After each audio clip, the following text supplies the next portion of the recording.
It's Zach Edey with Purdue men's basketball, and you're watching Boilers in the Stands.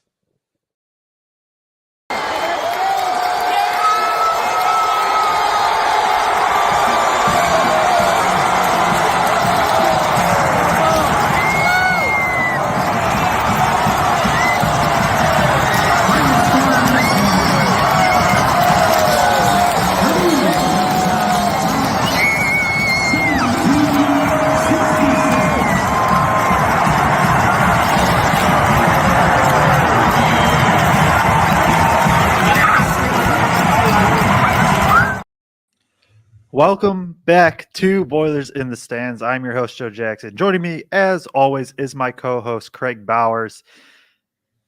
Basketball. It's almost here. College basketball specifically. We are 20 days away from first regular season game, 11 days away from the Creighton exhibition, if my math is correct. It's an exciting time. Preview season in full effect. Today, we're going to be talking through the good chunk of Purdue's schedule, kind of some games we're looking forward to. What stands out just from that standpoint. A lot of good stuff to talk about. I'm excited to get into it, excited to be back on the show with Kraig. Kraig, how are you doing? I'm doing good. I'm excited to talk to some Purdue basketball tonight because there's been a lot that's happened, it seems like. I think the last time we did a show, we told everybody we were going to be back the next week, and life's been busy for both of us. I've been taking care of my mom quite a bit, who had a broken foot a few weeks ago, so just haven't really had time to put a show together. But glad to be back. Watched a lot of Zach and Jaden, and we all got a little glimpse of Purdue's practice, so excited to dive into it. And now that the schedule's finally fully out with times and everything else, Ken Palm, AP, there's a lot of content, Joe. Yeah, there is. It is a busy season for sure. I got my wisdom teeth pulled out in the midst of it, or kind of before this happened a couple weeks ago, but I'm glad I did it when I did. So I'm, more or less back to 100% now, and willing or able to power through some of these days. Before we get into it, if you are new here, please like and subscribe, or if you still are returning, definitely hit the like button. It just helps us out a lot. Going to have a lot of, obviously, our post-game shows that are going to be coming back in full force, potentially maybe some even game previews we've talked about. So a lot of good stuff coming on the YouTube side, on the video side from us this year. And if you subscribe on YouTube, that's going to be the easiest way for, one, you to support us, and two, you to, be in the loop of all the stuff that we are going to be doing. So make sure you do that. And we're gonna get into the swing of things. So do you want to talk about Edey and Jaden Ivey for a second? We both were at the Pacers Grizzlies preseason game yesterday. Edey put up, I believe, 23 and 9. Ivey has had a very good preseason. He's shooting the leather off the ball. I think it looks like he's made some tweaks to his form. I think it's a little more compact. I'm hoping that it translates to the regular season as well. Kraig, I got to throw it to you. One, how excited were you that that college basketball is going to be back, that NBA preseason's going on, and then two, kind of your thoughts on what Edey and Ivey have shown in, we have to emphasize, it cannot emphasize enough, preseason basketball. Yeah, and yeah, that's a very important distinction. This is preseason when we're, excuse me, talking about the NBA in terms of what's happening there. But really excited and was really excited to have the chance to go down last night. I had totally forgot they were playing last night until like 4:30, and my mom's in a wheelchair right now, so we had to get a wheelchair spot to be able to watch the game. And luckily, there was like one row of seats left that was wheelchair accessible. So we bought some tickets. We jumped in the truck. We drove down real quick. Got there about 5 minutes before introductions basically took place, and got to see a lot of Purdue fans there to support Zach. A lot of people just in Pacers shirts too, but there were plenty of Purdue there sitting in the stadium as well. So that was really nice to see. And I was a little bit nervous because he didn't start last night. Yeah. And I was like, man, did we spend this money on the tickets and friggin' rush down here and everything else, and then we're not even going to see him play? Luckily, he came in pretty quick, and then, quite frankly, had the best game of his preseason so far. Going up against Miles Turner for the minutes that it was Zach against Miles, somebody that maybe he's not the premier rim protector that he once was, but he's still in the upper echelon of post defenders in terms of shot blocking.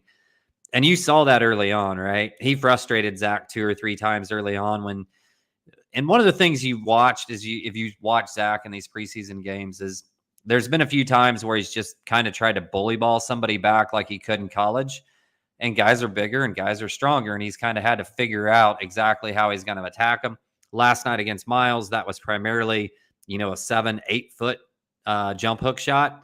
But he did have that really nice drop step. And then been found a few different times by guards as he's cutting through the lane or they pull defense away and kind of catch him down there just absolutely wide open for a dunk. But I thought we saw some really good adjustments through even just 3 games of Zach realizing he's not going to be able to just bully his way back to the rim like he could in college against everybody. Now, when the backups came in, which he's going to see some minutes against backups too in the NBA. And when backups came in, he just did what he did in college, for the most part. But against starters in the NBA, it's going to be a little bit different. But man, like you said, 23 points, 9 rebounds. Didn't have any blocks last night, which I guess they gave him a steal on the one because he caught the ball so low. Mm-hmm. They gave him a steal on that instead of a block, but he's been blocking the ball really well in the other games as well. I guess, what have you seen from the minutes you've watched Zach play this year? Yeah, I mean, I think the big, emphasize preseason. And I think I'm guilty too. I put out a couple tweets where it's like, maybe I didn't emphasize that enough that he still has to do it in regular season. It's going to be different. But the biggest thing that stood out is just he looks like he belongs, and he looks like he belongs as a rookie, right? Of there are going to be rookie mistakes. There are going to be matchups where he gets exposed. There are times he's going to get blown by on the perimeter. All those things are true.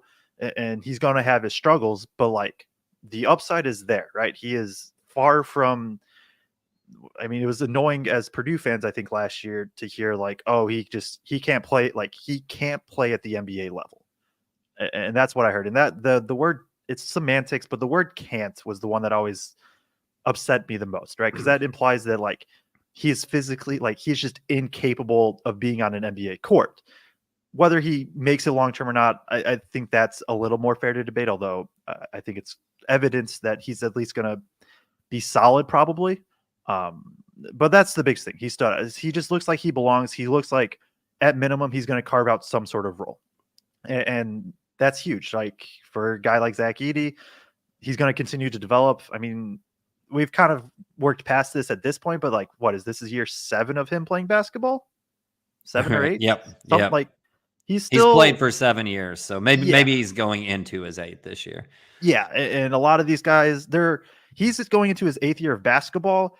There are guys he's going to match up against who have played 12 years of NBA basketball specifically, and so that's going to be interesting too. But yeah, just very excited to see him, and he's going to be a starter. Memphis has announced he looks like he belongs, and that's the biggest thing. And then with Ivy, I mentioned, the shooting, small sample size, preseason.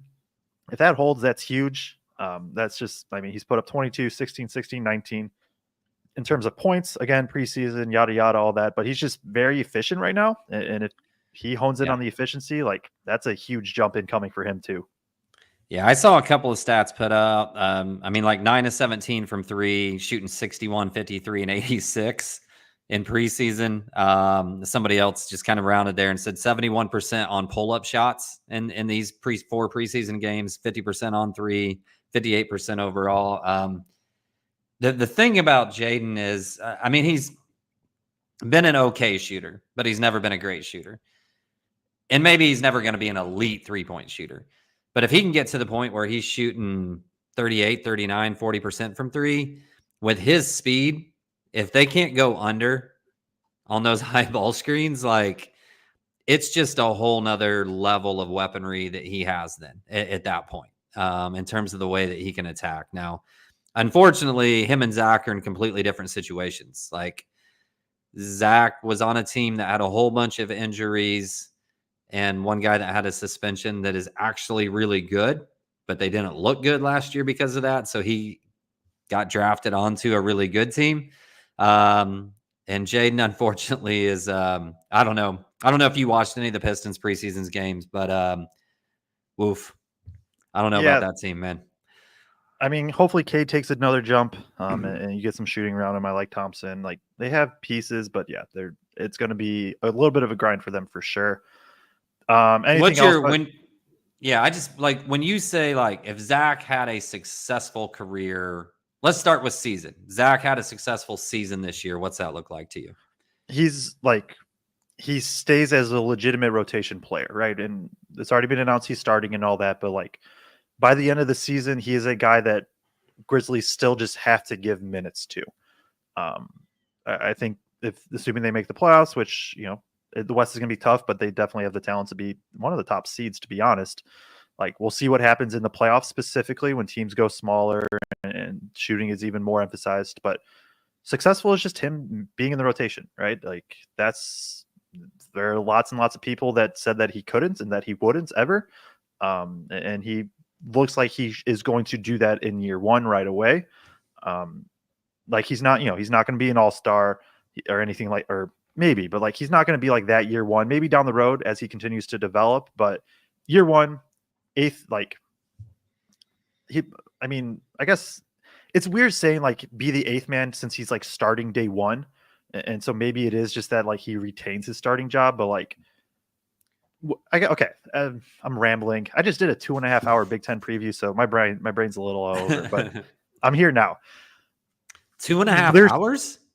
Dude, there's 18 Big Ten teams. That's not even 10 minutes per team.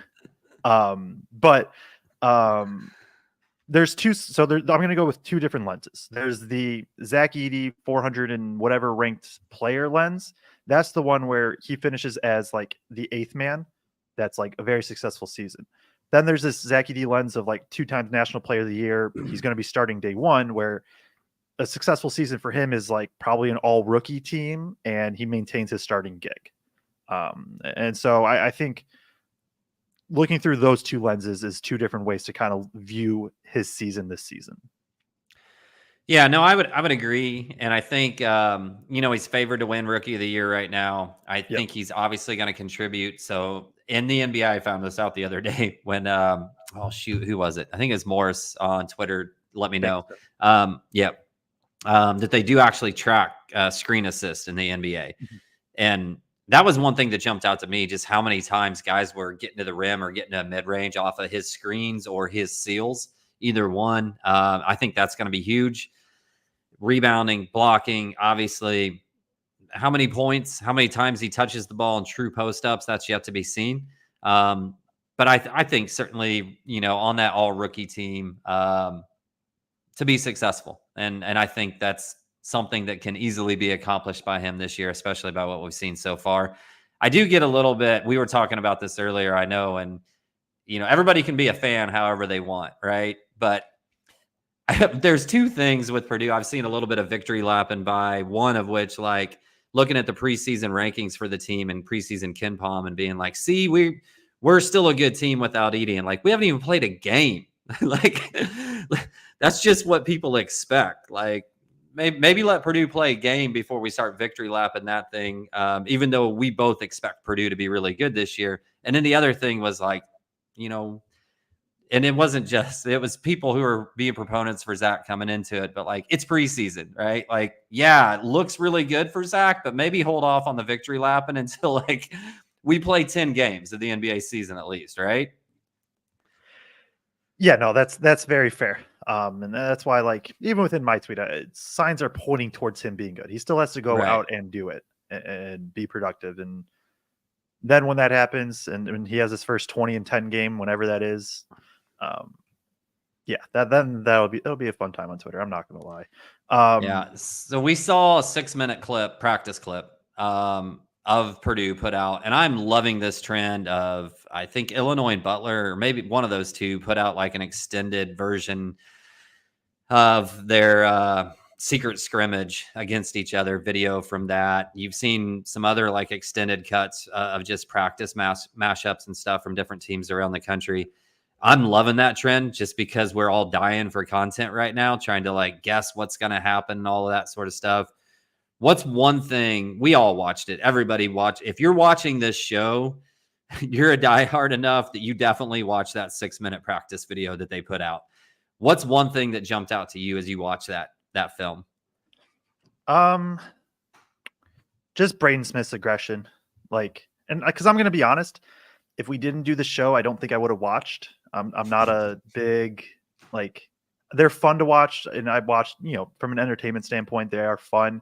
I take nothing really away from them in general, specifically when they're spliced up to show kind of however they want to be. Very fun to watch, very well put together, very entertaining. I'm not taking anything away from the creative team that we all know is probably the best in the Big Ten.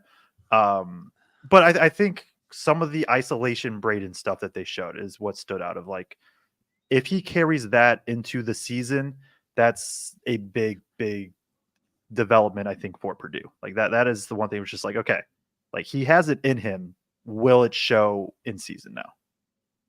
Yeah, for sure. And we don't know what's happening in the minutes that aren't getting shown, right? So you can show a guy hitting 2 threes, and they could have missed their next 10, right? We don't know.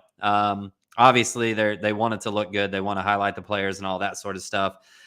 But for me, it was, I guess, 2 things, and they're both freshmen. And I know I keep bringing up freshmen every time we talk about this team right now, but it's just because they're new, and we're excited about what might happen. But CJ Cox looked like a bucket. And like I texted you, you hadn't watched it yet. And I was like, I think CJ Cox scored 20 points just in the 6-minute practice video. And that's an exaggeration. But it sure seemed like there were a lot of video of him hitting pull-up threes or getting to his mid-range and pulling up over somebody. Just looked really good there. And then the other thing was I thought Jakari, just like what they showed of him, knocking down some shots, handling the ball, looking like a defensive dog. He took the ball away from, I think it might have been CJ a couple of times. Braden did as well. So I thought all of that was exciting. We also saw Daniel knock down a 3 in those videos. And Painter said that he wants him to shoot threes, which I think maybe the first time we've ever heard him say that he wanted a 7-footer to shoot threes. He would kind of begrudgingly let Harms do it, but I don't remember him ever saying he wanted a 7-footer to shoot threes before. Harms took, oh wait, no, he was part of that team. Harms took 30, he went 25, 32, and 31 threes his final. Well, the 31 is at BYU. 25 and 32 his final 2 years at Purdue. I wouldn't be shocked if Jacobson takes a bit more, whether it's this year or next year. But yeah, I did notice that Jakari is the other thing that kind of stood out, like, of just like, yeah, like Jakari is just good. Like he's just going to be good. I don't know if we're going to get into this combo, but like if he starts, it doesn't shock me. If he's their 6th man, it doesn't shock me. If other guys take jumps and he's more of the 8th man, it doesn't like completely shock me, although that probably surprises me more. It would be more surprising if he was like not really in the rotation than like he was a starter. I think at this point, realistically, he probably falls somewhere in the middle. He's just good at basketball. He really is.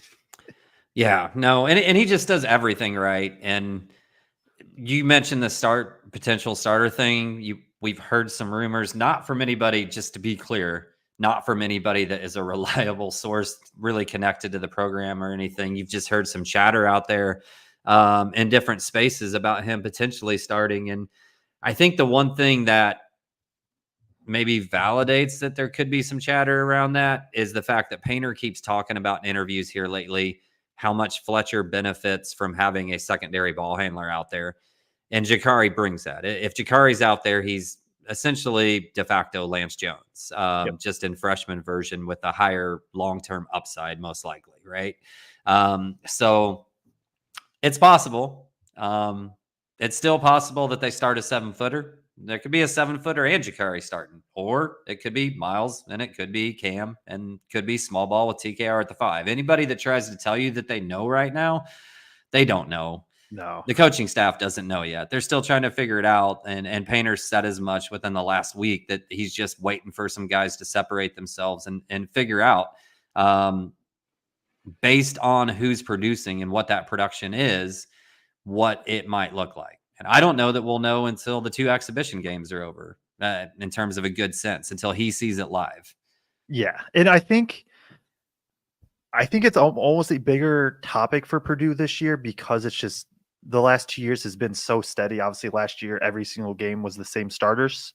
The year before was basically the same starters, except for Gillis started half and First started half is more or less the only switch. There's only 2 or 3 starting lineups that year. Like that isn't normal for a college program. It isn't normal for a high major program. more normal will be probably what happens this year, where there's going to be a starting lineup to start, and then maybe they tinker with it a bit, and then they might tinker with it a little bit more, and then by the last, maybe by Big Ten play, they kind of have it set more. Excuse me, but that's going to be more of what happens this year, whether it be Harris, whether it be one of Colvin Heide or both, or you play a 7-footer, or like there's still a tiny part of me that thinks First is going to get a crack at it. Just even because I watched back all the Braden Smith minutes without Zach Edey, and Caleb First sort of popped in those a little bit to me more than I expected. I think that's more just me having hope for him, rather than maybe confounded in like true belief. But there's a lot of questions. There's a lot of good questions. Like it's not like they're not like searching for their fifth guy of like, hey, we need somebody to step up. It's like, hey, here's like 5 players that could all realistically contribute a starter level for us, and we have to figure out what exactly the best one's going to be. Yep. No, agree 100%. And patience, I think, is the key word early on, as they try to figure out those things. You want to look at the schedule a little bit? Jeff Parks just threw in a comment really quick. We can touch on it. If Jakari starts in like a Lance role, do they have to run TKR at a 4 and Jacobson or First at the 5 and then add it on, or do they just go small and run? I don't think the Jakari / presumably Colvin choice happens, or Heide. Like I don't think that one at the 3 specifically dictates what they do at the 4 and the 5. I'm trying to think through, because like maybe if it's Harris, maybe it is a bit more likely they play more of a First or a Jacobson or a Berg, because Heide is part of like this secondary rim protector, right? And if you go, well, no, I guess Heide would be at the 4 still. You're right.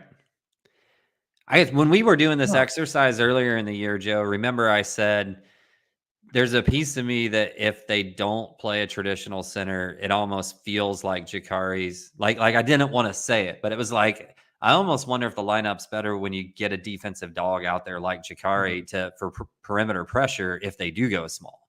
Yeah. So I think there's interesting questions there either way, right? Yeah, it's going to be interesting. So, all right, we can jump to the schedule. I'll let you kind of take the lead for a second here. Yeah. So first of all, one thing, I put a tweet out as soon as the schedule was set, and KenPom came out, and several people, but I also put out all the KenPom rankings of the teams that Purdue was going to play throughout the year, and somebody shared a tweet with me that said Purdue still has like the 4th or 5th toughest schedule as of right now. Going in preseason is projected to have the 4th or 5th toughest schedule in the country this year, which quite frankly, Joe, like surprised me a little bit but then you think about last year and just how stacked that Maui field was. Like that was historically difficult in terms of a Purdue schedule. They've still got some really top end talent that they play in terms of teams that are ranked really high, both in the AP poll and KenPom both. But nothing's going to top last season in terms of the difficulty. And I don't remember if what he shared with me, I think it was the entire season, not just non-conference. So I think a lot of that may be the fact that the Big Ten is just so deep this year. And none of the 18 teams are out of the top 75 in KenPom. So there's different ways to get that difficulty in schedule. And Purdue has a few really, really top end teams, and then so many teams that are just good. Yeah. And the Big Ten's going to factor into that for sure. Like, presumably, like realistically, there's going to be one team somewhere that falls off, probably in the Big Ten. Good luck guessing who it is right now. I literally don't know.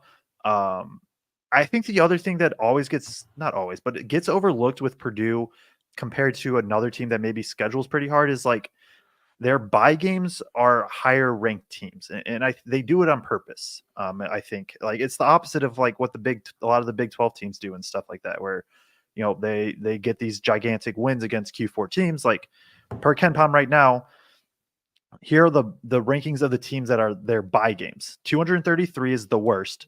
157, 109, and 177. Am I missing one? Do they only have 5 bye games? I feel like I'm missing one. No, I guess I'm not. No.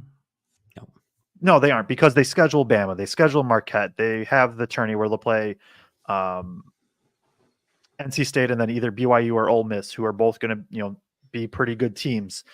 They obviously got Auburn's going to be elites, like Texas A&M's up there. Like it is just a lot of really good teams still, and then the quote unquote bye games are like teams that are going to be in the tournament. Texas A&M Corpus Christi, I believe they made the tournament last year. Yeah.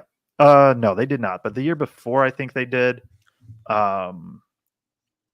Even Yale, obviously they won a game last year in the tournaments. Like you go up and down this non-conference. Yale is obviously very good, and it's just still good teams that are able to compete. And that's what kind of, I think, separates Purdue's non-com even from like the teams that schedule a lot of really good teams in itself. That was maybe a bit of a roundabout way to get to the point, but they schedule really tough teams, and their bye games are also still tougher comparatively to a lot of teams. Right, no doubt. And before we get to the regular season, they've got those 2 exhibition games. So Purdue is going to challenge themselves right out of the gate, October 26th against Creighton, who's ranked number 15 on the AP poll. You're sneaking around the graphic there, Joe. Number 15 around the AP poll and 12th in Ken Palm.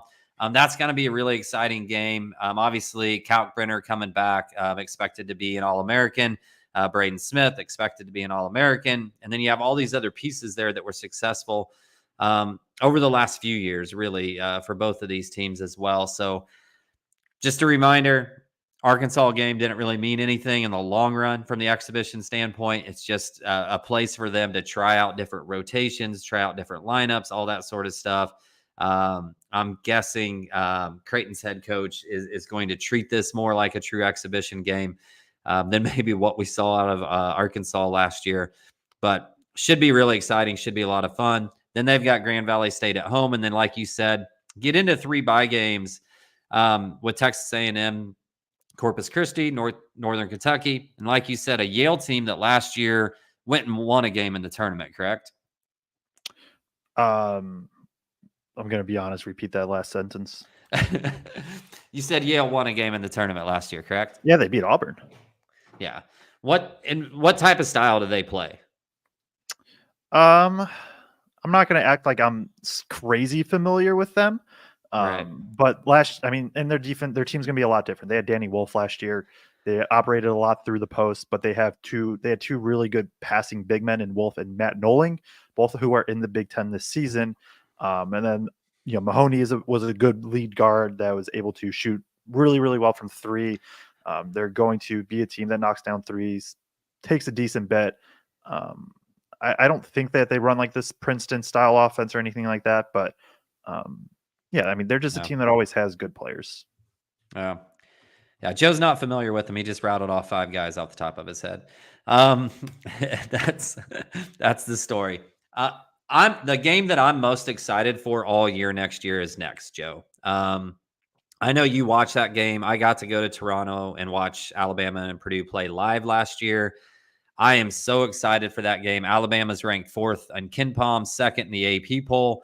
That's going to be a home game. So obviously there's a little bit of advantage for Purdue in that regard. But that was maybe one of the most fun college basketball games I've ever witnessed live in my lifetime. Just offense back and forth at each other.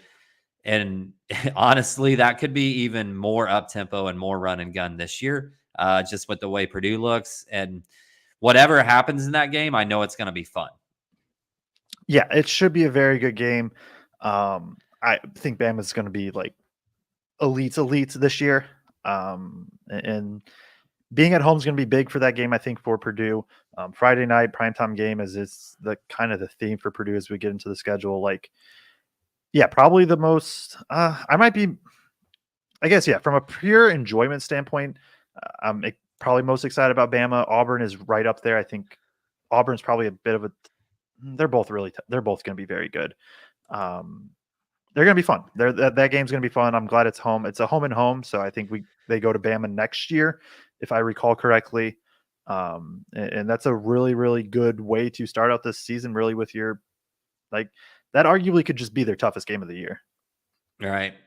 And then right after that, a game that I think is super sneaky. You're going to play an extremely highly ranked team at home.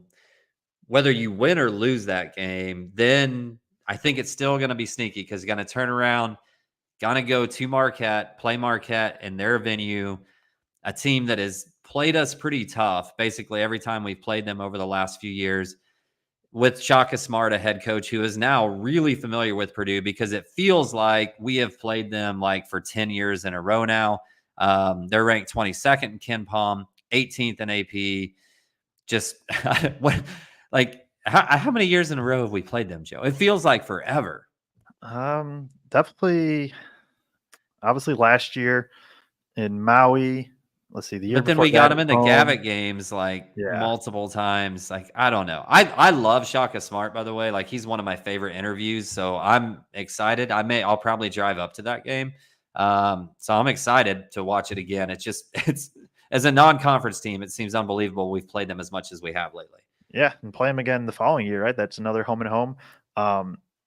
My takeaway with the Bama Marquette is like, right, Purdue hasn't lost a regular season non-conference game in 2 seasons. I would be shocked if that streak held after November 19th.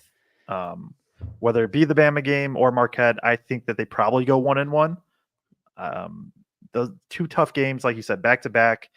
It could be like a big win against Bama, and you got to turn around and go on the road against a good Marquette team that's going to be coached really well, like you said. Obviously, they could win both. They could lose both. But like, I would be surprised if they make it out, 5-0 through their first 5 games. Yeah. And in fairness, the last 3 years, I've been like, there's no way they're getting through that non-conference clean. And they've done it. And So they could very well shock us again. Shock us. So after Marquette, they play Marshall, and then they get to head out to San Diego to the MTE that they're playing in this year. We know already that they're going to play North Carolina State in the first game. That was a Final Four team last year. Everybody knows that was, I don't want to call it fluky, but it was a really, really unexpected deal that they kind of went on a really big run right at the end of the season, made the Final Four. They're projected 52nd in KenPom. And then we potentially get one of 2 matchups, depending on who wins. Either play BYU or Ole Miss. As we go out to that tournament, I guess kind of what are your thoughts about that tournament, or anything you're potentially excited to see? I'm truthfully like, I don't know much about NC State this season as of right now, and even Ole Miss. I know they're AP top 25, but I think that's a bit of an overranking. Obviously, the BYU game is going to be the one teams want, or not teams, but Purdue fans want to go against Cannon Catchings. I want Purdue to go against BYU because I think they're just the better, more difficult team to go up against. Demon is going to be very, very good. Like, he'll probably be better than Catchings as a freshman, and Catchings is going to be very good as a freshman, I believe. Like, I think that is a team that could give some issues to Purdue, and so I'm hoping that Purdue matches up with them for that reason. Like I said, I don't know an insane amount about NC State right now. Obviously, they did what they did last year. Purdue will be their first tough game. They don't play a team inside the top 200 KenPom before that, so there is some of that going into play as well. Will be interesting to monitor. Yeah, for sure. And I kind of forgot as I was looking through that Ole Miss was ranked in the top 25 in AP. So the AP poll voters love Ole Miss, or I should say like them enough to put them in the top 25. But KenPom thinks that BYU is considerably a better team when you look at the KenPom values. And I watched a little bit of their practice clips. They released a video the other day too, or maybe no, I think it was a scrimmage. Well, it was a blue-white. So, yeah, it was an internal scrimmage or whatever. But watch some of that. And they got some dudes on that BYU team that can play. They got some hoopers. So, I would be excited to see that. Not really so much just for the Cannon Catchings matchup, but just because I think BYU is going to be really good this year. We jump to those. I'm going to jump in. I'm actually I'm preemptively annoyed at the discourse if Purdue plays BYU. Like, I think it's going to be made a way bigger deal than it should be. Like, Catchings and Purdue did what they needed to do. That was best for themselves. Catchings ended up in a very good spot that probably is going to be a very good BYU team, or a pretty good BYU team. Purdue's going to be good. I don't think there's a need, and I'm not saying people are going to, but like I can see the scenario where people kind of attack Catchings and make fun of him and stuff, and like I don't think there's a need to go after an 18-year-old kid for being an 18-year-old kid. Well said. I think they're still going to do it, even if you tell them that too, Joe. But well said. I just hope that they do it somewhat respectfully. Let's put it that way, and not go over the line, saying things that we heard said to Isaac Haas or Matt Harms over the last few years from certain fan bases that live south of us. But anyway, as we move then from there, so we hit the first two Big Ten games. We've got Penn State, we got Maryland. You've done your breakdown of each of these teams. We're not going to go into depth of all of these teams, but two potentially, Penn State can put some pressure. Maryland can guard defensively really well. Maybe not a really high scoring offensive team, but those two early Big Ten games, every year it seems like you see something weird happen on those first two Big Ten games of the year that everybody plays. So certainly don't want to catch a trap game there or anything like that, but maybe not our bigger Big Ten matchups. And then we play two more SEC teams. We potentially play 4 SEC teams this year. I was thinking back through the last several years, and it feels like Painter has purposefully tried to, and when you think SEC, you think super athletic teams, right? And sometimes teams, they've done better other than Kentucky, but for a while it was like, well, you had Kentucky and the tournament, nobody really performed that really well necessarily, but they always had a bunch of athletic dudes who you would see in the NBA 3 years later, excelling in the NBA. And I don't know, it just feels like Painter has made this push to try to schedule teams from the SEC a little bit more so that Purdue's forced to play those more athletic teams before they get to the tournament. Rather than maybe a couple of conferences that aren't known for that quite as much. Yeah, and I think it's a good thing. Even with the Arkansas exhibition, like getting teams that in theory give Purdue more problems. You're not going to be penalized too much come tournament time for like losing to an Auburn on a neutral floor. And that neutral's an away neutral, I believe, right? Kind of how Indy's like a home neutral, right? The Auburn, yeah, right. Or I believe Texas A&M. Texas A&M is a home neutral, but right, I believe and Auburn's Auburn's like in Birmingham. Yeah. So it's basically an away game that's technically not an away game. I love it because I think that's why I like the at Marquette too. Is like last year there was no true road game, and I don't think there was even any true like away neutral, for lack of a better term, games, if I'm remembering correctly.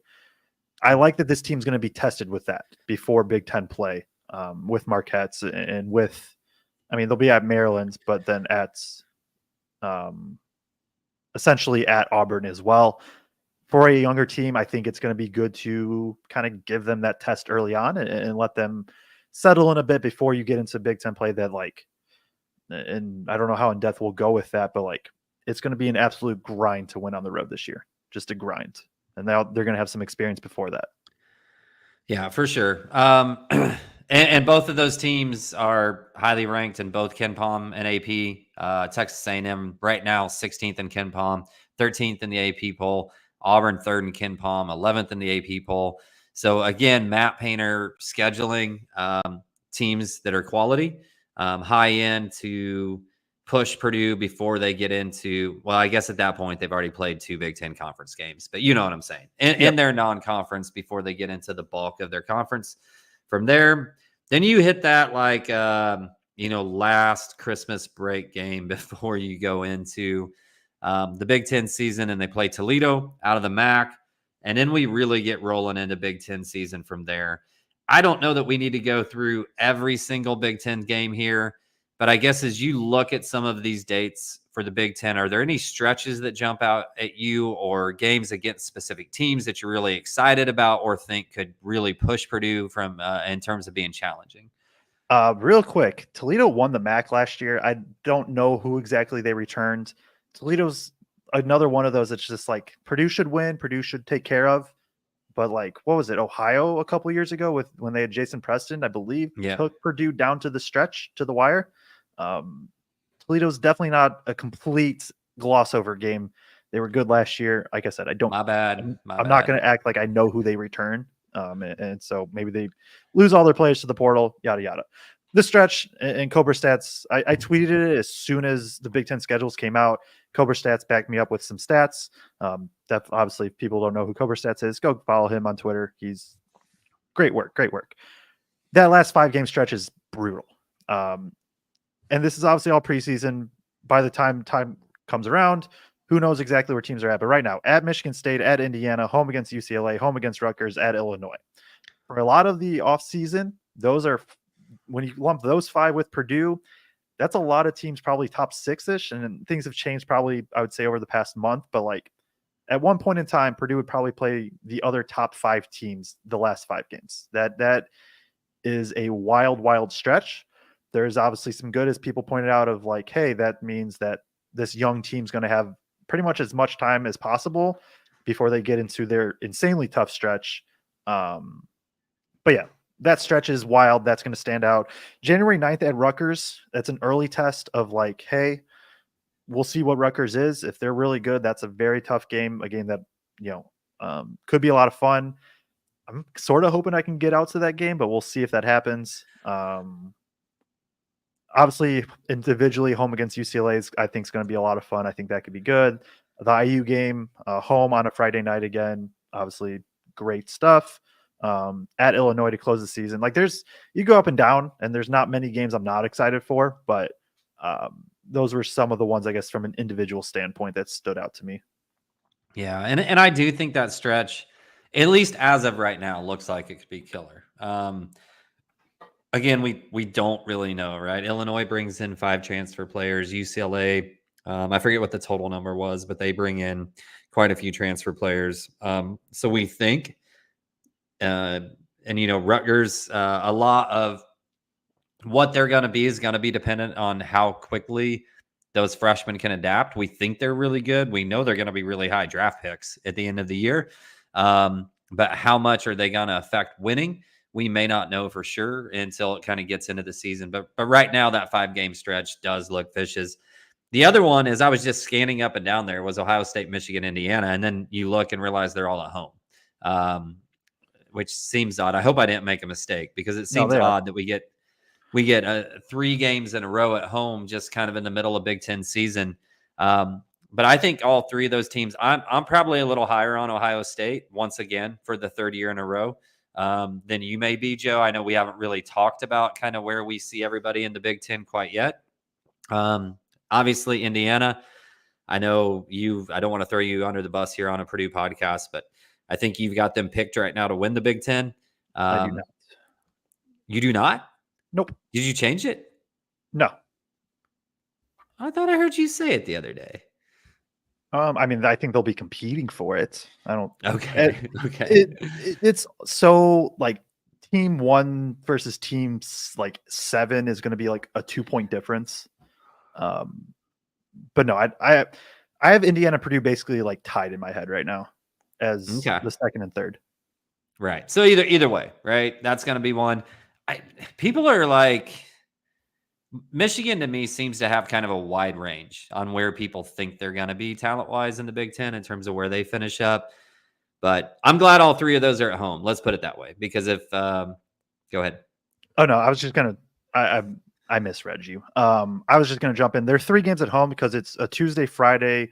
Then they get their bye week for like 6-7 days off, and then Friday's home against IU. So that's why it is 3 in a row. They get their bye week kind of snuck in there. Or one of their, I think 2 bye weeks, right? I think teams get 2 bye weeks. I'm also just really excited about the UCLA game because I fully expect Purdue to do something special, just with the John Wooden connection, which I had to explain that to a younger kid the other day. Like they didn't know that anyway. But anyway, I am positive just knowing that athletic department, Purdue creative, everything else. I'm sure they're going to do something special for the first time that UCLA comes and plays. I know Painter was talking about him being excited that those 4 old Pac-12 teams are in, just because in his entire coaching career, he's never been in any one of those gyms. Yeah. He's never had a team play in one of those gyms. He's never even gone to watch a game in one of those gyms. So he was saying he was excited about that. I was really disappointed because I was so hoping that Washington-Oregon game stretch was going to be a Thursday, Sunday, and then I was going. Like my brother and I were planning on it. Hit the right time period, but I needed it, man. I really needed it to be a Thursday, Sunday, and then we were going to make that trip and we were going to go because I've never been to either state and definitely been to neither stadium. So looking forward to seeing some of those venues eventually. Unfortunately, not going to be this year. Yeah. Yeah. I'm like, I keep going back and forth. I want to go to some away games, but also just from a time standpoint, it's like not the best use of my time. But Rutgers is like, I want to get out to Rutgers this year. I want to go to a game at the Rack, whether it's Purdue playing or not. Like that's one. I got to get out there this year. I've also never been really East Coast, so probably swing like a New York City trip in. But the other thing that, like, when we're talking about the schedule, let me quickly count up. It's gonna take half a second. But, and there we go. 1, 2, 3, 4, 5, 6, 8 games on a Friday for Purdue. I know there was a ton of them. There is like for basically what 1, 2, 3 weeks in a row. They are like the primetime Fox game.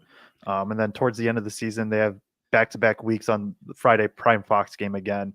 Obviously, Black Friday they play early in the season against Bama, and then that first week against Northern Kentucky, which isn't unusual for them to play that Friday. Usually they do play that Monday, Friday, but a lot of Friday games. I don't know if that's a good or a bad thing. Well, that entire second half of their schedule, they only have 5 games on the weekend. Saturday, Sunday, like not counting Friday night as a weekend, because if people are traveling, we've met going to these different tournaments, people coming to our events ahead of time, people that are flying in from the East Coast or driving in from 6 or 7 hours away for these games on the weekend to watch. There's only 5 games on a Saturday or Sunday, that entire second half of their schedule, which seems wild. Last year, it felt like we were either covering there live or watching and doing a post-game show just about every single weekend, it felt like. I mean, yeah, because usually the schedule is like Wednesday, Saturday, or like Tuesday/Wednesday and then Saturday, or like Wednesday/Thursday and then Sunday. But just with 18 teams, they're taking over that. They committed to that full Friday. And I have the full schedule listed, like, yeah, from January 2nd until the end of the season, there are 3 days without any sort of Big Ten game for like the entire Big Ten. All 3 are on a Monday. They've committed to that as a Big Ten. They've committed to that, primetime Friday slot on Fox as being like quote unquote marquee games. And Purdue being Purdue and being good, they are going to be a part of that a lot. Jeff Nestor says hopefully less games on Peacock. I have that also. I'm going to look it up right now. That's the one thing I didn't add. 2, 3, 4, 5, 6, 7 by my counts. 6 for sure, with the Purdue at Oregon game being potentially flexed into NBC. So 6 for sure, potentially a 7th, it looks like, for Purdue. If I'm counting correctly, which I am. I didn't think they did terrible last year, to be honest, in terms of coverage and broadcasting of this game. And I'm sure they're going to be better this year.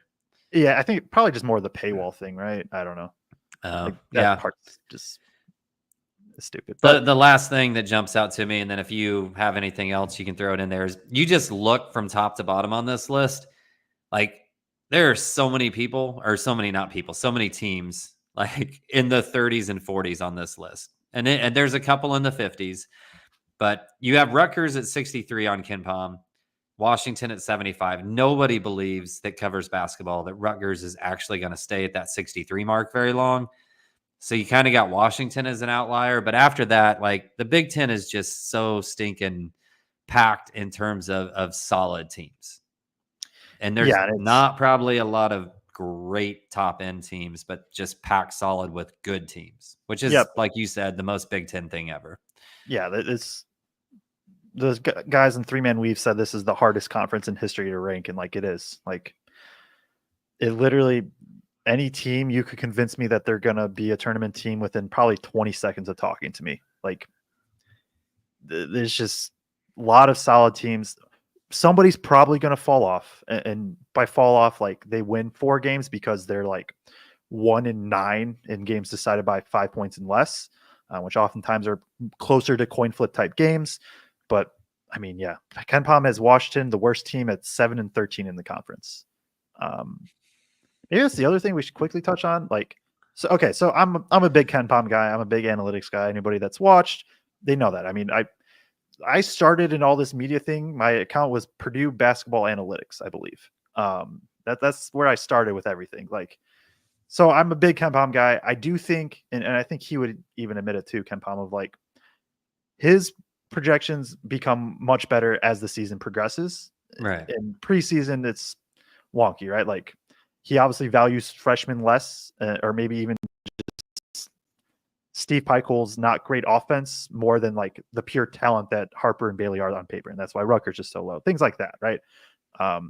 But Purdue is projected to win by 3 games in the Big Ten per Ken Pom. Oh yeah. What's your like chance of that happening, do you think? Percent chance that happens? Yeah. 20. Oh. But I like 3 games. I go 20% chance. I'll explain in a second, but I did, somebody put that out and I said, if Purdue wins by 3 games this year, then Matt Painter officially owns this conference. Yeah. Because, winning by multiple games the last 2 years. And then if they did it again, that's just Matt Painter's conference at that point.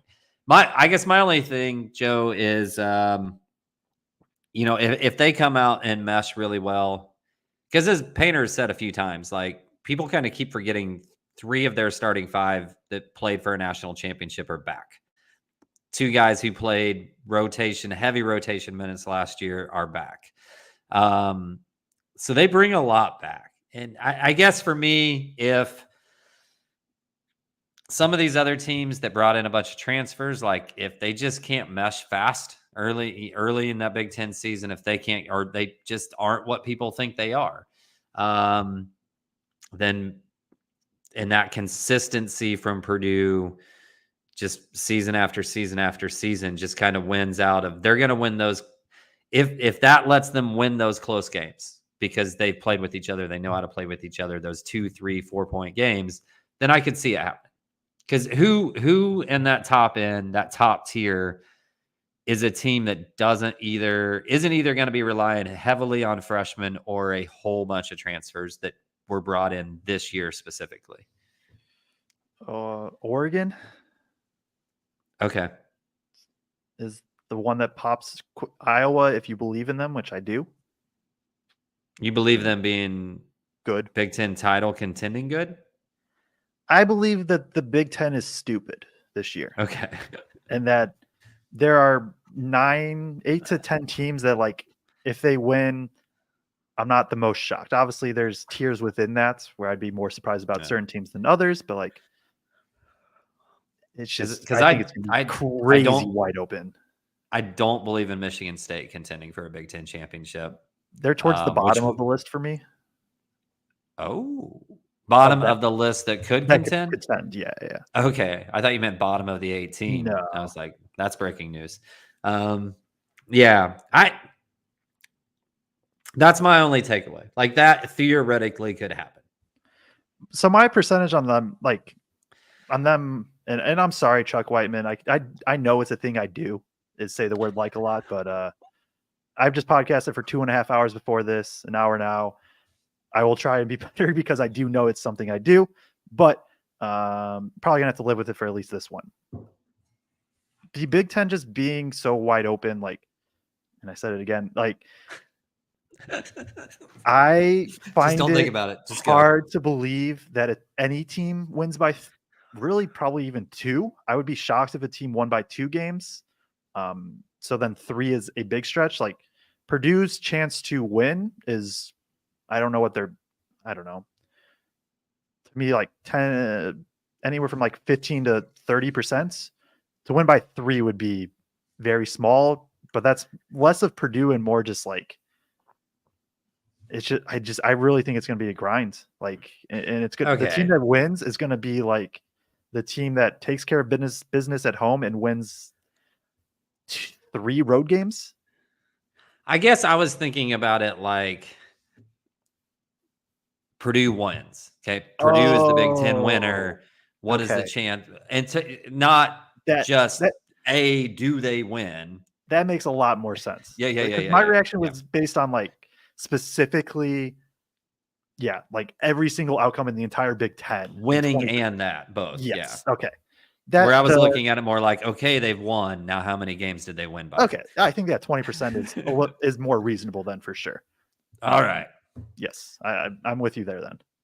Okay. Do we have anything else? No. I guess the only other big thing would be we do have somebody from Purdue's staff who's planning on coming on the show. We've got to get a specific date and time set, but it could be next week. It could be the week after. Going to be a little bit outside of the box guess. If you've watched the show, you know we've brought some people on, like people from Purdue Creative, Chris Foreman. Over the last couple of years, we've had a lot of people comment about how much they've enjoyed watching and listening to those shows with some people that maybe don't get highlighted or focused on a lot. So we're kind of going down that same vein and bringing somebody on. Not going to tell you the name just yet until we get the official date and time set, but we confirmed that they do want to come on or will come on the show and join us. So we'll keep you updated on that. Outside of that, guys, we are 11 days away from a post-game show, Joe. That's 11 wild. games away, or 11 days away from a post-game show. Yeah, that's good. I don't know what your day's like that day. I'm doing the Boilermaker 5K in the morning. Then I'm going to the volleyball match at Mackey. Then going to go somewhere to watch the game. Then the post-game show. We got ticket. I'm very just off topic. Me and my girlfriend, very big fans of Avatar: The Last Airbender. Probably our favorite show, my favorite show ever. And there's this like orchestra thing going on in Indy. Unfortunately, it's the same, like right before the Purdue volleyball game. So I'm not going to be in Mackey for that one. But I'm going to be doing that, watching the volleyball game, and then watching Purdue hoops. And post-game show. And a post-game show at 10 o'clock. I better not be doing it by myself. No, I will be there for that. We got one late one here. Oh, sorry. Go ahead if you had something else. Purdue only has one, or as of right now, Purdue only has 2 games tipping off at 9 o'clock or later Eastern time. Nice. Which feels rare. 9:30 on a weeknight at Washington. Obviously, that makes sense. And then they got the 9 o'clock. They got the second game against Marquette. Every other game is, aside from obviously afternoon games on the weekends, every other game's 6:30, 7, 7:30, 8, which will be good. Yeah. This is the first time when you said 9:30 on a Wednesday. This is the first time I've thought about the potentiality of us going live at like 12:30 in the morning or something one of these days. Happen. Yeah. Nicole, I'm going to let you answer this, Joe. Do you think there's possibly a greater chance to win by multiple games since we have less occasions when we play the same team twice because of the new additions? I don't, because Purdue, the teams they play twice, Rutgers, Michigan, and Indiana, are good. Yeah, like regardless of where you have them specifically, they're all most likely in your top half or top 10 teams. And so I think for Purdue specifically, it almost hurts them a bit comparatively to some teams. I don't have them all memorized off the top of my head, but like I think Illinois drew a pretty good, if I remember. Yeah, like Illinois is Northwestern, Wisconsin, and Michigan State, who they play twice.